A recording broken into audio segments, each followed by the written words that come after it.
صرف عرض وطن پاکستان کی کہانی نہیں ہے، پورے 56-57 اسلامی ملک ہمدردی کے دو بول بولنے سے قبل بھی ان لفظوں کو تولتے ہیں کہ اس سے کسی کی ناراضگی تو نہیں ہوتی۔ جب مسلمان اتنا بزدل ہو جائے گا، اتنا کمزور ہو جائے گا، تو پھر اللہ کو ایسے لوگوں کی کوئی ضرورت نہیں ہے۔ پھر ذلت، رسوائی، نکبت مقدر ہوگی اور وہ آپ کے سامنے۔ وَأَنْتُمُ الْعَالَوْنَ إِن كُنتُم مُؤْمِنِينَ، تم سر بلند ہو کر مومن بن کے رہو، عزت کا تاج تمہارے سر پہ رکھوں گا، یہ میرے رب کا وعدہ ہے، لیکن شرط یہ ہے کہ تم مومن بن کے رہو۔ اور آج دنیا کا مکروہ اور دوہرا چہرہ بھی سامنے آ گیا، جو انسانی حقوق کی بات کرتے ہیں، کتوں اور بلیوں کے حقوق پہ تنظیمیں بنا رکھی ہیں۔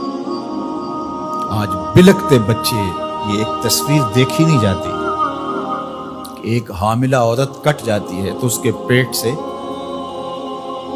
ادھورا بچہ ایک شخص ہاتھ میں اٹھائے ہوئے دہائی دے رہا ہے۔ ظلم ظلم ہے، بڑھتا ہے تو مٹ جاتا ہے، اور خون خون ہے، بہتا ہے تو جم جاتا ہے۔ کاش کہ آج ہمارے آیان سلطنت کچھ سوچیں کہ ہم نے اللہ کے حضور پیش ہونا۔ اس وقت سب سے اہم کردار اگر کوئی شخص ادا کر سکتا ہے تو وہ سعودی ولی عہد محمد بن سلیمان ہے، کہ جس کی آواز پر پوری امت جمع ہو سکتی ہے۔ اس وقت کفر متحد ہے، اس وقت پورے یہودی دنیا کے اسرائیل میں جمع ہو رہے ہیں مسلمانوں کے خون کا تماشا دیکھنے کے لیے،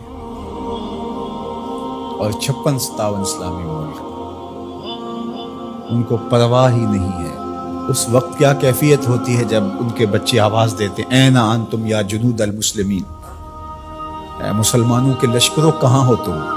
کس طرح ان کو جواب دے؟ ایک بیٹی نے آواز دی تھی، صرف ایک بیٹی نے، ناہید نام تھا اس کا، اور بدترین حکمران دنیا اسے مانتی، حجاج بن یوسف۔ ایسے جمعے کا خطبہ دے رہا تھا کہ محراب کے پیچھے سے آوازیں بلند ہوئی، تو اس نے پوچھا کیا ہوا؟ تو لوگوں نے بتایا کہ دیبل میں ایک کارواں کو راجہ داہر کے لوگوں نے لوٹ لیا ہے، تو یہ اس کی فریاد کر رہے ہیں۔ اور وہ ناہید نامی ایک لڑکی نے آواز دی ہے، میری مدد کو پہنچو۔ تو حجاج نے کہا تیری مدد ہو گئی، اور پھر محمد بن قاسم کو تیار کیا، اور پھر وہ قہر بن کے ٹوٹا، صرف ایک بیٹی کی آواز پہ۔ ایک بیٹی نے پکار دی۔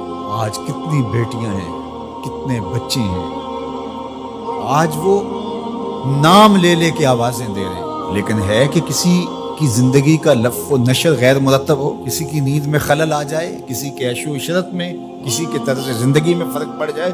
بے حسی کی یہ کیفیت ماضی میں کبھی نہیں دیکھی تھی جو آج دیکھنے کو مل رہی ہے۔ آہستہ آہستہ ہمیں مادیت زدہ کر کے، مسائل میں الجھا کر کے ہمیں اس جگہ پہ کھڑا کر دیا گیا کہ ہم کسی قابل نہیں رہے۔ لیکن اگر ہم سچے دل سے رب کے حضور حاضر ہو جائیں اور مظلوم کی داد رسی کے لیے کھڑے ہوں، تو اللہ آسمان سے بھی رحمت نازل کرے، زمین سے بھی رحمت نازل فرمائے۔